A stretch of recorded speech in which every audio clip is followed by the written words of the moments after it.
Salam Bapak Ibu, saudara-saudari yang dikasihi oleh Tuhan Yesus. Saya sangat berharap kiranya Bapak Ibu dan saudara-saudari semua di dalam keadaan yang baik dan sehat. Firman Tuhan dari Efesus 3 ayat 18 hingga ayat 19 berkata demikian.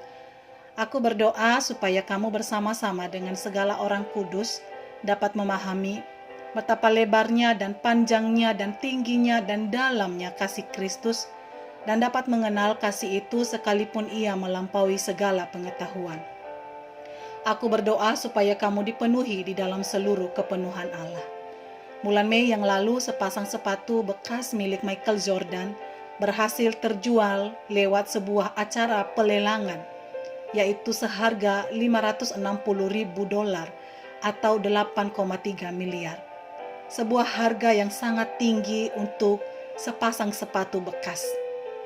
Kepemilikan Michael Jordan atas sepasang sepatu bekas tersebut yang membuat sepatu bekas tersebut sangat berharga. Michael Jordan adalah seorang pemain basket dunia. Kepemilikan Allah atas hidup kita yang membuat hidup ini berharga dan memiliki nilai yang tidak terhingga.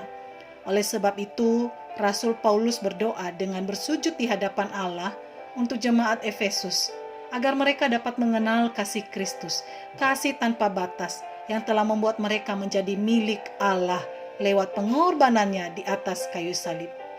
Paulus memakai istilah matematika untuk melukiskan akan kasih Kristus tersebut, bahwa betapa lebarnya, betapa panjangnya, betapa tingginya dan dalamnya kasih Kristus, yang menandakan bahwa kasih itu tidak dapat diukur, tidak dapat dihitung.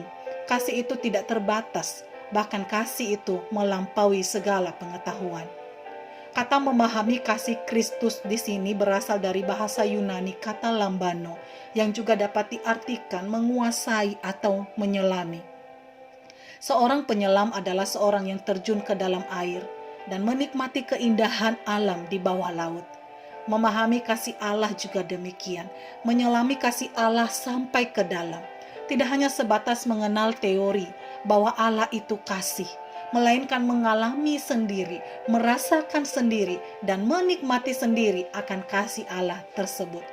Di ayat 19, Paulus bahkan menggunakan kata ginosko untuk mengenal akan kasih Kristus tersebut. Sebuah pengenalan yang dalam lewat relasi, layaknya relasi antara suami dan istri. Ini sangat penting bagi jemaat Efesus, sehingga olehnya Paulus berdoa dengan bersujud di hadapan Allah. Karena semakin jemaat Efesus mengalami kasih Kristus, maka itu akan menolong mereka untuk mengasihi Allah dan sesama dengan benar. Tidak mungkin seseorang dapat mengasihi Allah tanpa mengenal Allah dan mengalami kasih Allah terlebih dahulu di dalam hidupnya.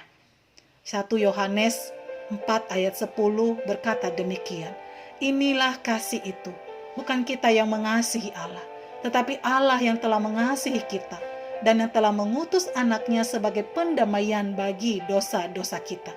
Hati manusia teramat tumpul untuk dapat mengasihi Allah.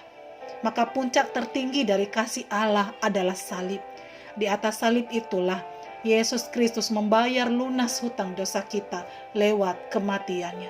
Kita yang seharusnya binasa dalam dosa, beroleh kepastian keselamatan, yaitu hidup bersama dengan Allah selama-lamanya.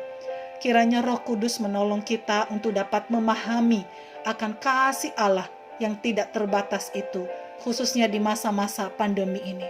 Kiranya kasih Allah yang tak terbatas senantiasa melingkupi dan memenuhi hati kita, sehingga kita menjalani hidup sebagaimana seharusnya, yaitu sebagai orang-orang yang telah dikasihi Allah, orang-orang yang sedang dikasihi Allah, dan selamanya dikasihi Allah.